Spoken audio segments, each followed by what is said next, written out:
Hello guys, कैसे आप लोग। मुझे उम्मीद है कि आपसे बहुत ही अच्छे होंगे और आप सभी का मेरे YouTube channel learning point by MD Ashraf sir में बहुत बहुत स्वागत है।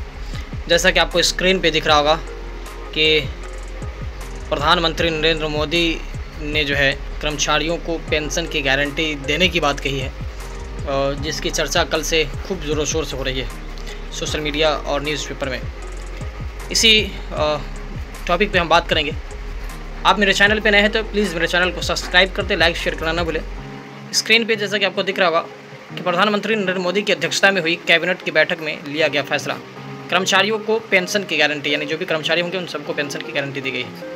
क्या कहा गया है इसमें सुनिए। यूपीएस का 23 लाख केंद्रीय कर्मचारी को लाभ मिलेगा। ये है 1 अप्रैल 2025 से लागू होगी।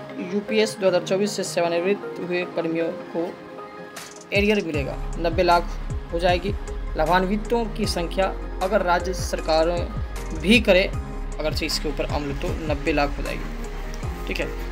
करेक्ट। केंद्र सरकार में शनिवार को सेवानिवृत्त केंद्रीय कर्मचारी के लिए एकीकृत पेंशन योजना लागू करने की घोषणा कर दी है। सरकार 1 अप्रैल 2025 से यूपीएस लागू कर देगी। प्रधानमंत्री नरेंद्र मोदी की अध्यक्षता में हुई कैबिनेट बैठक में केंद्रीय कर्मचारियों की पेंशन की गारंटी देने वाली नई योजना का निर्णय लिया गया है।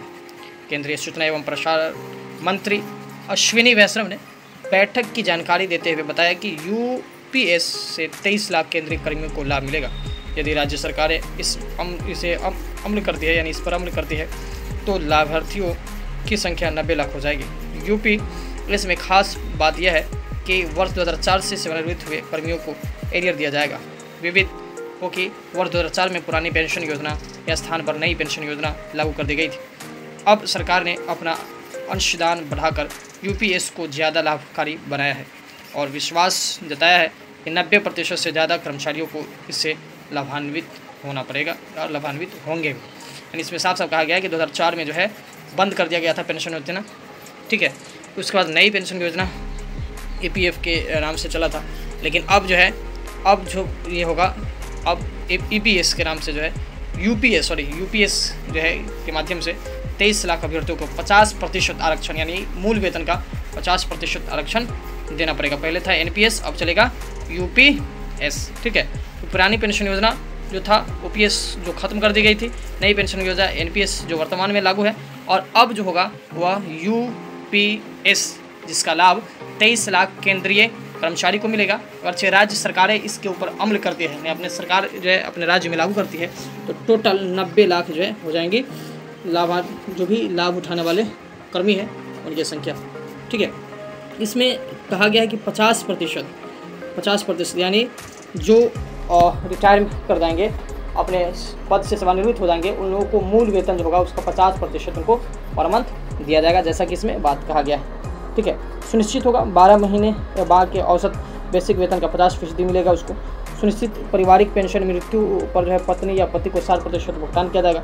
सुनिश्चित न्यूनतम पेंशन 10 वर्ष की नौकरी होने पर 10,000 प्रति माह दिया जाएगा। ठीक है। तो ये बात सारी कही गई है और इसी को लेकर के अभी मामला गर्म है कि पेंशन योजना समाप्त हो गई थी, अब पुनः पेंशन योजना अगर जो शुरू होती है तो इससे जो है काफ़ी लाभ होंगे, लोगों को जो है काफ़ी राहत मिलेगा। और इसी के साथ साथ हमारे बिहार के अंदर जो है ट्रांसफ़र पॉलिसी जो था वो 15 दिन में रिपोर्ट देनी थी, लेकिन 45 दिन बीत चुका है। इसका कारण ये है कि महिला शिक्षकों की जो संख्या है वो अधिक है, इसीलिए पॉलिसी लागू होने में देरी हो रही है। बिहार के सरकारी स्कूलों में पढ़ाने वाले शिक्षकों को ट्रांसफ़र पोस्टिंग, अनुकंपा और नियुक्ति संबंधित पॉलिसी लगभग तैयार है, लेकिन महिला शिक्षकों की संख्या अधिक होने की वजह से पॉलिसी अभी क्या है इसमें कई बार फेरबदल किया गया है। ठीक है। इसलिए रिपोर्ट में देरी हो रही है और यह देरी सिर्फ महिलाओं की वजह से, क्योंकि महिलाओं की संख्या ज़्यादा है और उस सबको जो है प्राथमिकता देना है, इसलिए। तो ये दो मुद्दे जो है बहुत ही इंपॉर्टेंट है। तो इस प्रकार के खबर के लिए और साथ ही साथ बीपीएससी टीआरडी 1, 2, 3.0 टीचर संबंधित, या आपको तैयारी करनी है क्लास 10th 9th या बीएड संबंधित तैयारी करनी है, सीटेट संबंधित, तो आप मेरे चैनल से जुड़ सकते हैं, हमसे कांटेक्ट कर सकते हैं। मिलते हैं अगले वीडियो में। धन्यवाद।